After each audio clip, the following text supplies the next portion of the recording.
So with that, let's jump right into it. These are your presenters and panelists for the day. And there's the outline. Well, I'm going to move and let's get right into the first part, into the Part A and the level of disclosure. There are three things here, and Ron had touched on this, and this is where are you reporting the corporate governance? Is it coming from the ultimate controlling parent, an intermediate holding company, the actual insurance company?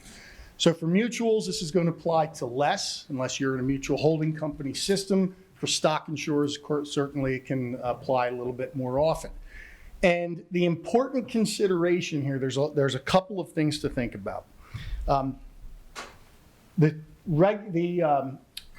The form actually talks about how to determine the level of disclosure. Level at which company risk appetite is determined, earnings, capital, et cetera, et cetera. I'm going to give you the practical takeaway for this. If you are in a holding company system and you have the ability to say, we're going to report at, for example, the intermediate level, be certain that that's where the corporate governance is taking place. And what I mean by that is not just, the intermediate holding company has always been the one who's said this, therefore we're going to report at that level. The evaluation you want to make is, should the governance happen at that level? And you need to be able to explain why. What I mean by that is, let's say you're in a holding company system and you say, okay, we're going to report at the ultimate controlling parent, the holding company level. Well, does that entity have the board, the resources, the expertise to be setting the corporate governance rules that apply to the insurer? That's something you have to think about. And what I say to insurers is, look, don't just say this is how it's always been done. Look and say, does this make sense? Why is it there? Should it be there? That's the important part. And for any of you that this applies to, and I'm assuming it's not many in the room, you also remember that it can be reported at different levels depending on what it is. So one aspect of corporate governance might be handled at the holding company level. The holding company level might set the tone for the finances. And another aspect of corporate governance might be held at an intermediate level. And you can report on those multiple levels. Just thinking about why is it reported where it is, and should it be reported, or should the corporate governance come from that particular level. Oh, one last point, kind of a good quick hit. If you are an insurance company and you're reporting your corporate governance at some other level, intermediate holding company, recognize that is not, from a corporate governance standpoint, that is not an invitation for the insurer to kind of go, the insurer's board to go, hey, I'm hands off, holding company does that. No. The insurance company board has the ultimate responsibility. It is responsible for the insurance company's operations. You can't just hand that off to somebody else. But obviously in a holding company system, the intermediate or the holding company can certainly set tone, set corporate governance policies, and that's why you might report at that level. And this, Ron had already talked about this. These are the results of the PAMIC-CGAD survey. And it kind of surprised me when I saw the numbers, but 42% of the respondents are reporting at either the holding company or the at the holding company level, 15 at an intermediate company level. So it's a worthwhile thought, and it's something to explore a little bit. All right, now let's move into kind of more of the meat and potatoes here. This is the actual, Ron had mentioned there are 4 key parts here. B1, company oversight and board structure. And when you're talking about the company oversight and board structure, the template has these 4 areas of inquiry. And I'm going to jump right in, and we're going to talk about the board description, the number. Please remember, this is more than just reporting information. This is rationale. When you look at the statute, you look at the regulations, there isn't a regulation. You look at the template. It's an explain, it's a describe. So basically you are saying to the regulator, this is what we do. And here's why. So you want to be thoughtful about that. When you talk about the board size, and again, there's the results of the survey, Ron had pointed out under Pennsylvania law, you have to have a minimum of 7. And if you look at the results, there are 20% who have over 12. There are 30% who are 10 to 12. My question is why? A board size, the size of a board, certainly have to meet the minimum, that's the law. But a board, the size of a board has to be big enough so that it can do its job. So that you have good diversity, you have expertise, you can properly fill committees, the necessary committees. You want to make sure that you have that ability.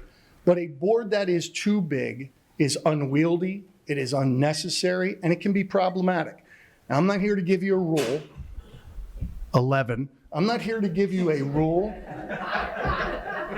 but you want to think about what that right number is.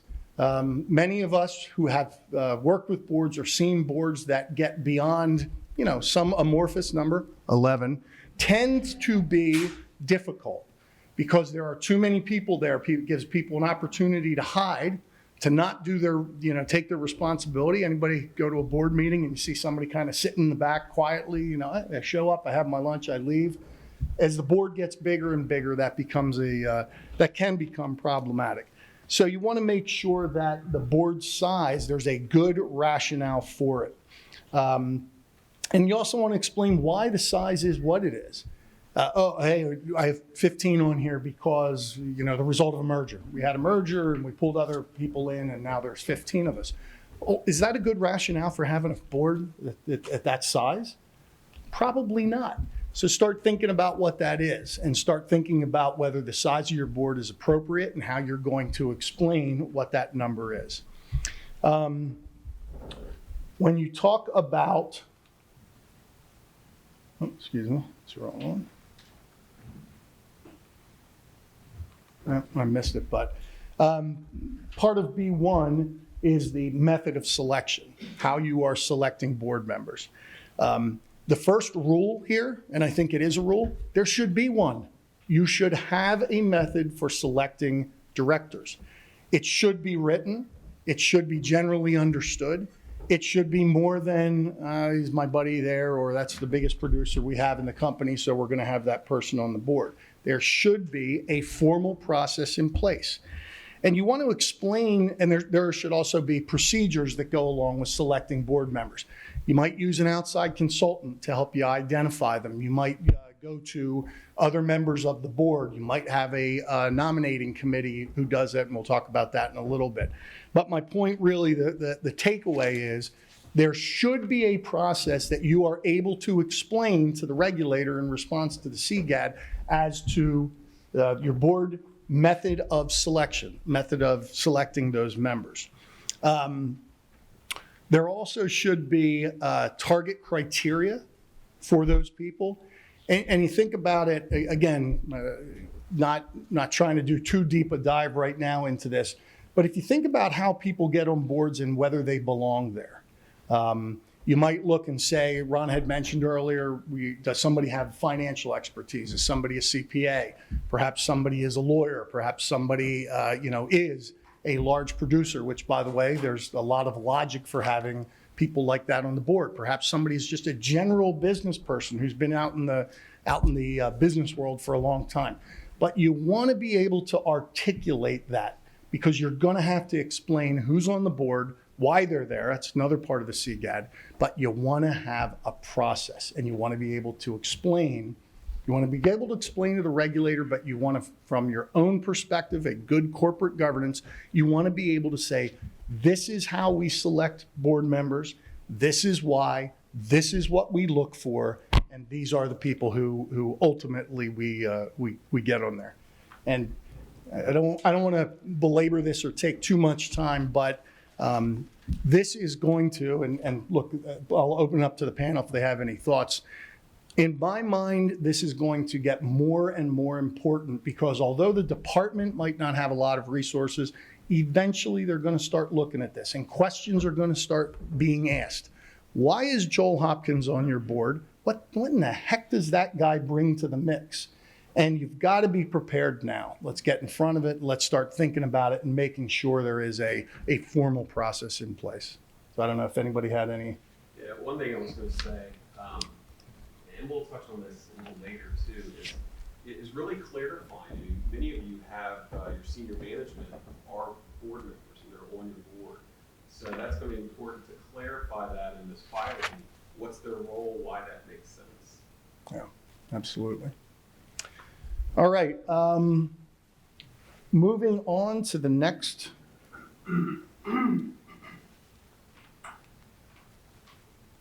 I think my slides are, there's where I need to be. All right, on committees that are responsible for the oversight. There it is. If I lean out too far, I'm going to fall. Committees that are responsible for oversight. There's a question, if you're in a holding company system and you're subject to the Holding Companies Act in Pennsylvania, we all know what you have to have. You have to have non-comp and audit. But that doesn't mean that's not the minimum. It's not it's not saying if I have that, that's all I have to have. There are other committees that you should have. And even if you're not in a holding company system, you want to say, okay, what committees are appropriate for the business? As I hope most of us know, it tends to be the most work on the board gets done at the committee level. If you think about it, you've got most companies have an executive committee, and the executive committee kind of handles the business between meetings of the board. It is a great idea, if you don't have to have an audit committee. It's a great idea to have a non-comp committee. But you want to, for the CGAD purposes, you want to explain what you have and why. And the answer is not because the law says I have to have these three, I have these three. The answer is because of who we are as a company and what we do and our structure and our size and our expertise, we have a committee that does this and a committee that does that.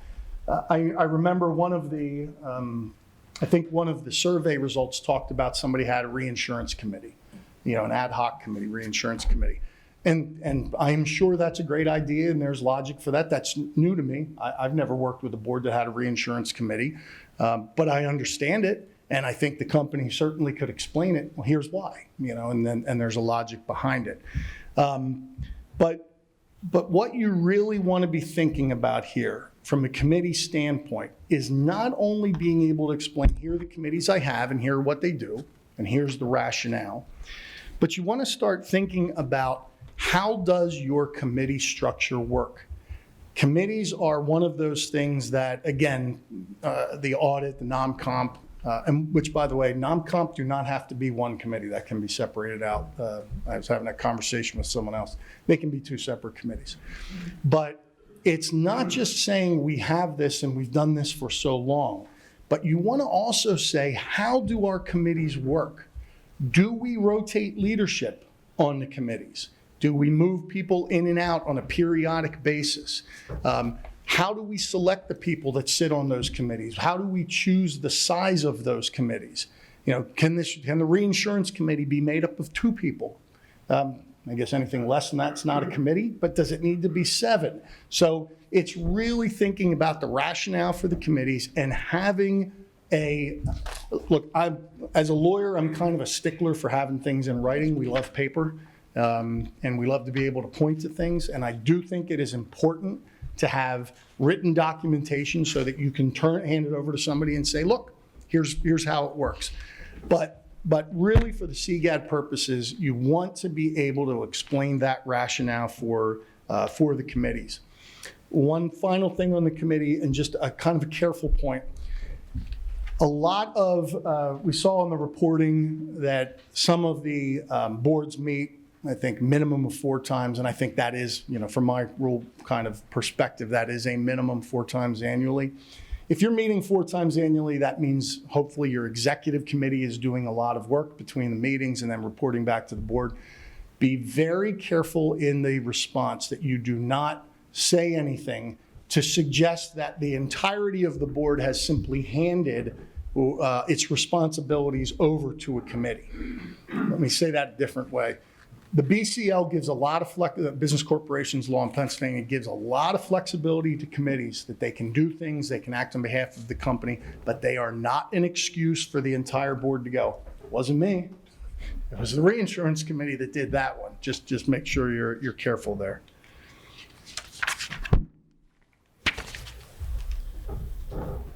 We already talked about the levels at which oversight occurs. That was the first part that we had talked about.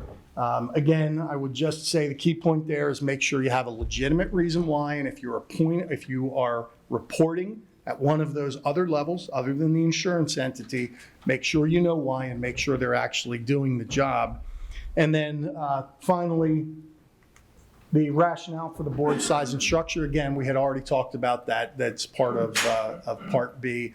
And just make sure you are thoughtful. And when you're saying, hey, I've got 15 members on my board, know why you have it. Think about whether it makes sense. And before I kind of stop here and turn it over to Lisa, as I said, and really one of my high-level takeaways is it is not too late. Start doing this now. As you are thinking about your rationale and how you are explaining these things, if it doesn't make sense, if you can't sit around the table and say, here's why I've got 12 people on my board, start thinking whether it's time for a change. All right? I would just add some of Joel's points is it's one of the things the CGAT is going to give to the regulators is really how efficient is the board and how it governs. And one of the things with the old phrase, too many cooks in the kitchen, you have too many people on a board, you can't really get anything done, can you? There's a lot of, diversity. I mean, people will disagree and you become kind of stagnant and stale because you can't move the ball forward with a large group and getting consensus around a large group. So you need to have an efficient size group to get things done, to have corporate governance that actually works.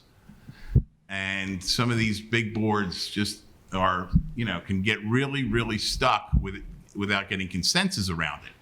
Important then too about the committees. Committees are supposed to be lean and mean to be able to get things done for their charge that each of the committees have. That you have people with expertise, but these committees should be a really small size to be able to get consensus from a small group. So again, that governance can be efficient and an organization can move forward instead of being stagnant. And I think that's some of the things the department, it's an easy catch to say, hey, look, your rationale is terrible, your board's huge, what are you doing? You need to go back and reevaluate. And I think that's the low-hanging fruit in the CGAT, in my opinion, because you want to be, as a corporation, you want to be efficient. And if your leadership is not efficient, it just trickles down. I think that's going to be critical. I think it's low-hanging fruit for the department. So beware, think about, and some of these things are going to create some tough decisions. If you want to downsize a board, that means somebody has to go, or more than one person. These are tough decisions, but they're the right decisions to make in this environment of being an efficient corporation from a governance standpoint. And The mic. The mic on. And the one other thing, all committees, unless they are mandatory committees under the Holding Company Act, every committee serves at the pleasure of the entirety of the board, which means you can disband it at any time. There are no sacred cows there. You don't have to say, it's always been there, we're going to keep that committee. It can be disbanded unless it's required under the Holding Company Act. Okay. Yeah, one last thing too. I think just in general, you step back. I think for the next couple hours, what you're going to hear is a lot of best practices. So now's the time when you're looking at your CGAG and sitting down and addressing that. That's what we're suggesting. Even when Ron was talking about bylaws, I mean, now's the time maybe you revisit those. Now's the time you step back, take a look at your committee structure. Maybe you don't have an ERM committee, but you know what? It might be a good idea to have one. That type of thing. So. Great. So my section, I'll go over the duties of the board and the committees. And I want to say a lot of the regulatory requirements that you all have to go through, and that's basically how I've spent my career, is helping companies implement them. A lot of them are like, oh my, or so model audit rule, those kind of things are a little bit onerous. But this one, what I've seen in the companies that I work with, have taken it and they've really improved their corporate governance structure through this exercise and really looking at it. From working with companies that didn't have a strategic plan to companies that are new to the industry and don't understand it, really embracing this. I've seen an evolution process that's been for the good of their company, and they've become more efficient by it. On the other hand, working in litigation and seeing companies that didn't do a good job at this, and then sitting in front of the regulator and having an expert from Kennesaw University pull out the manuals and say, thou shalt do it this way, they couldn't explain their governance. And they really got crucified by it. So this is not a one-size-fits-all, in my opinion. You really have to document what you're doing and really understand why. Why do we do it? And not necessarily document it in this document, but when questioned, be sure you can answer it and be sure that everybody understands, what the purpose of it. So in going through these areas, I'll talk about, the duties of the board in each significant committee, how they're governed, the bylaws, leadership structure, and kind of the roles of the CEO and chairman. And I'll share with you some of the things that I've seen in the boards and how this process has evolved. One of the things in documented that I've seen, and whether this is the best practice or not, but something to consider, you have a lot of corporate documents. And I've seen in the disclosure where that document has been referenced and said, we have 7 board members because, in reference to PA statute, whatever. And that's good, but again, why 7? Is it 11? Did I hear that right? I never said that. I'll defer to legal counsel. Why is that good for you and how it should be structured? Okay, the boards and each of the significant committees. And looking, at the survey results, you see 100 have an audit committee. I was surprised by that, actually, because I think a lot of companies, when they're small, their board serves as that audit committee, for them, and all the committees kind of get merged into the board.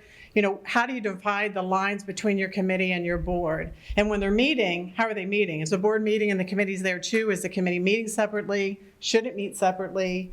How does it meet separately, and how do you document, those meetings? And that might be an exercise that you see, we really don't meet separately because the risk, the governance, the compensating, they're really all the same people and they're talking about the same things. And I have seen where they kind of leave the room and come back in and they're talking about the same things.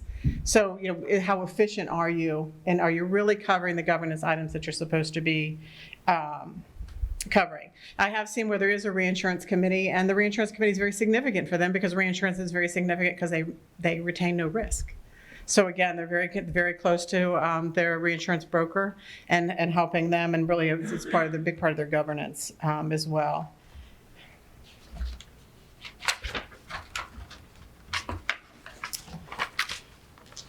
Some more, on the nominating committee, you may not need a committee today, but as we look through some of the things with succession planning, et cetera, you have to be thinking about it. And I think that's where, Joel's talking the policies that you have around. Less than 4 is probably not a good idea.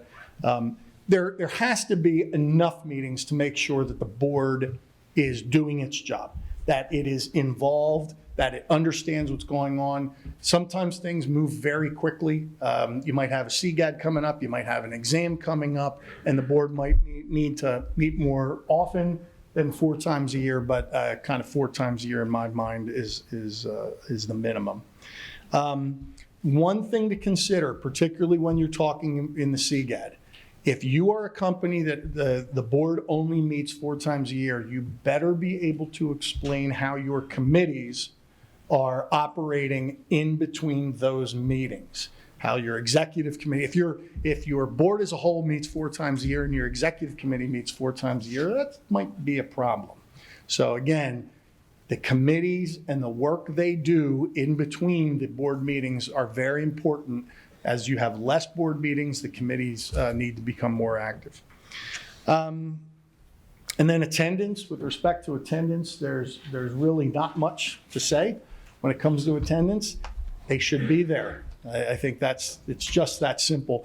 I will say, if your bylaws or you do not have some internal documentation that gives you gives the board the ability to review someone's poor attendance, if you do not have that in place, fix it. because what I mean by that is a lot of bylaws, a lot of policies and procedures will say if Joel misses more than 2 meetings, then here's the process. We're going to look into it. We're going to find out why it is.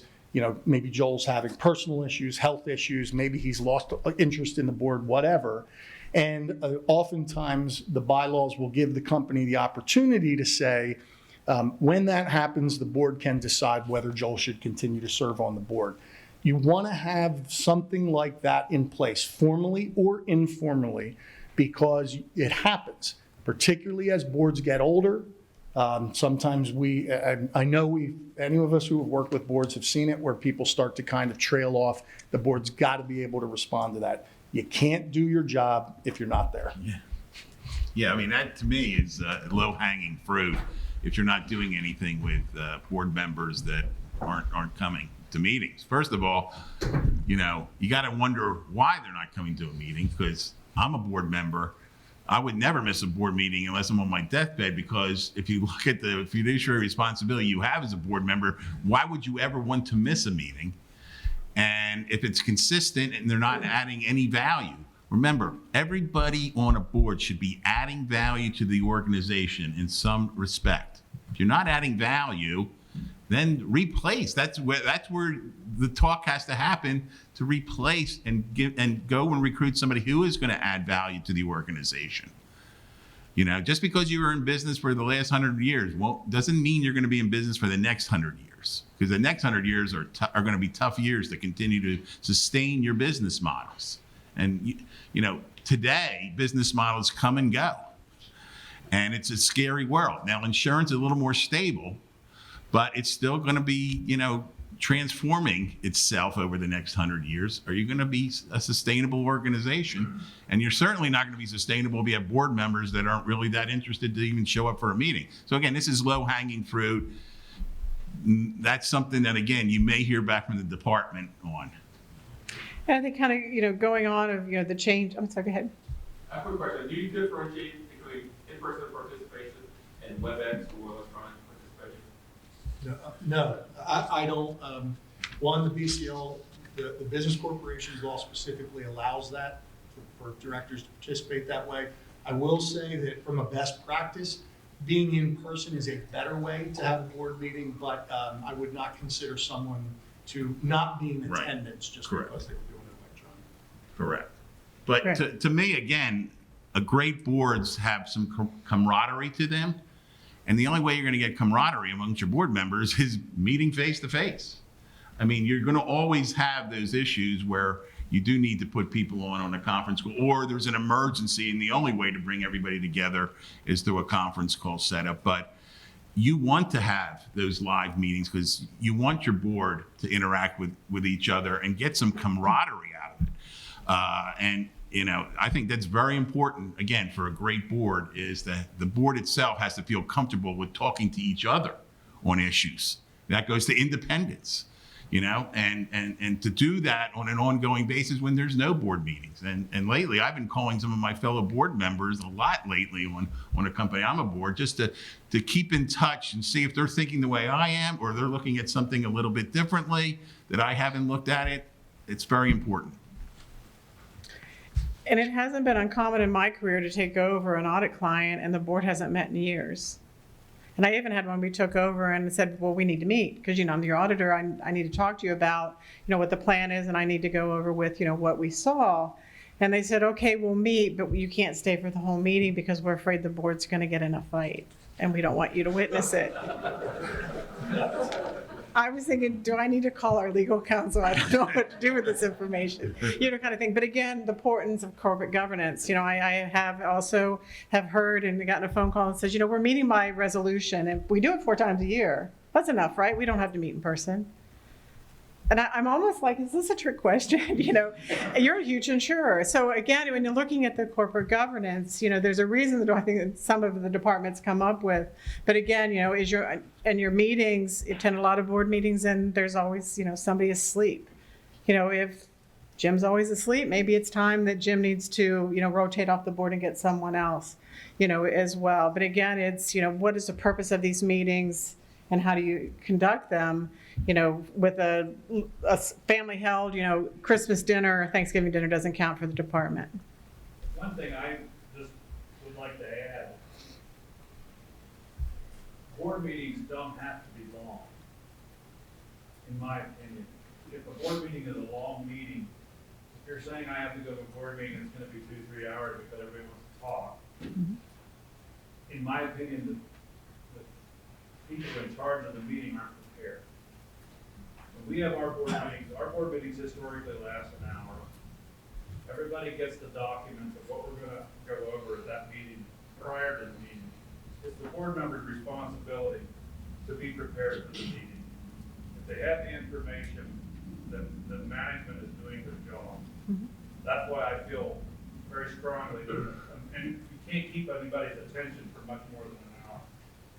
I can't, my attention span is very short. That's just the way it is. Yeah, and that's why, the preset agenda, what do we have to cover for corporate governance each meeting? That's what we're going to cover. Let a hurricane hit your state, or, I'm a Floridian, sorry, but, keep hitting the state, you probably need to get the actuaries in and have a longer meeting. And the department will look at that. How good is your governance when you have, something significant happen to your market and you guys didn't meet longer than your hour? But again, I completely agree. You have a 16, agenda, cover the issues, and break. All right, the nomination and election process. Is your process ad hoc? I know a lot of boards have been around for a while and they continue, and it doesn't look like anybody's going to make any movement, and that may be perfectly fine for your organization, but do you have a process should it happen? And I've seen, organizations where, 38% of the employees are going to retire within the next 10 years. And it's like, should we do something? It's like, yeah, you probably should, because all that knowledge is going to walk out your door. So you need to be very much in front of it. And I think just to sit and be thoughtful and planned. If we would have a board member step away, somebody's going to retire, the age is 72, people are approaching the age, or for whatever reason, are we taking the steps to make sure the people we're talking to will blend with our organization? And I have seen an example of an insurance company that thought, what, it'd be a really good idea if we get this ex-Big Four partner to join our board. And they brought him on, and what ended up happening was, I'm sure a lot of great, information, because auditors, we always give great information, but what happened was it split the board. So he ended up being someone who was against the chairman. These board members went with them, these board members went with them, and then actually the company ended up imploding because the board could not make a decision on the direction. They brought in someone that they needed that good information, they needed the financial expertise, they wanted to move it forward, but they brought somebody in that didn't have to blend with their culture and what their overall strategic plan was. And when they had the dissension, then the company didn't survive. So think about that. Is it really the agent that's, down the road a bit, or is it someone from a 215 area code, or where should that person come from? And start thinking about that and talking about that as a board of who you would replace, or if you want to expand your board, who would you bring on?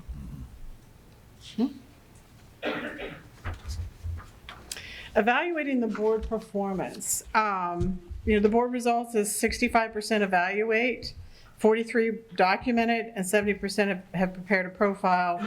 I think all of these are great statistics. My question would be, how really formal is it, and does everybody know that it exists? Because in my experience, I haven't seen in reading a lot of minutes where the board actually evaluated itself. And I did see an instance where they did, and it was actually the chairman of the Audit Committee was someone that wasn't from the insurance industry and had brought this from another industry, and they had a formal self-evaluation, and they evaluated each other, and they were very candid in it. And they sat down and they said, we don't think this is effective because. And what they ended up doing was they ended up having the same board meetings talking about the same issues, but it came to the point that says, which company do you have the fiduciary responsibility about that you're talking about? Because the discussions keep moving to something else. You guys need to focus on this company today in these meetings. And you can bring in information from another meeting, but you need to focus on. So they really honed in what their fiduciary responsibility was, and again, what their agenda should be, on those meetings, and whether or not they had the right board members. It really helped them a lot when the strategic vision of the organization changed. The old board moved out. They knew who to bring in for the new board because they had thought about, evaluating that and what we needed and what we didn't have these qualifications any longer because we were really in a time where we need the regulators on our side. What should we do? Let's get an ex-regulator on our board to help us maneuver that, through. Yeah, I like that idea. You owe me $100. You owe me $100 too. But I think that the self-evaluation is a really good tool. And I'll tell you a quick story on that, because it's a tool not just for what one board member says about the other, but it's about what that board member says too about another board member. So you can get a lot of information, because here's a classic case. This is a very big company, and I know the one woman who's on the board, and one of the evaluations she got from one of her other board members in this self-evaluation process was she asked too many questions. Well, whoa, that's what boards are supposed to do. So you go back and you say, who said that? And that tells you a lot about that board member, not so much about who he or she was commenting on. That's incredible, though. In a big organization, one of the board members asked too many questions. Wow. I mean, that's what spurs debate. That's what spurs ideas. If everybody's quiet, what good is a board again? And it also speaks, is there enough education on your board? Do you have the actuaries showing up if they're asking, a lot of questions? Do you have your agenda to keep, them informed? Yes. I got to push back on the state there for a second. Which now that you're not a regulator, it's a little bit more fun. I've seen situations though where board members are unprepared. Oh, okay. I will agree with that. Outside is, Right. asking good questions, but if you have board members that leave the strategic role and get into the operational and tactical role and are asking questions there, and then again, the unprepared board member. So if it's the right question. Correct. I know this person. She says her questions are right on, I can tell you, because I worked for the woman for 9 years. As a former insurance commissioner. So, but you are correct. Sometimes it can be just the wrong kinds of questions that is wasting people's time. Yeah, it's always a balance, but I know this person, and any of her questions are well prepared, well thought out before the board meeting. So, yeah. Yeah, absolutely. Absolutely. And I think, the only thing on board performance, I've seen where the board it's kind of meshes with corporate performance, which is done once every 3 years. I don't know quite how that will work. My recommendation is it's an annual process and it's on the agenda that you do at a certain time, because the world changes so quickly that you are annually looking at, the board is evaluating, itself, as well, and what they're getting information and evaluating the internal auditors and the CEO. I mean, it's all that's involved in this corporate governance are being evaluated. Right? Yes. What about an evaluation form? There is a specific form. What they had was a 1 to 5, that specific questions. How did we do? How did we do? How do you think your other members, did as well? And it was a standard form that they did. They filled out, and then, there was fill in the blank areas as well.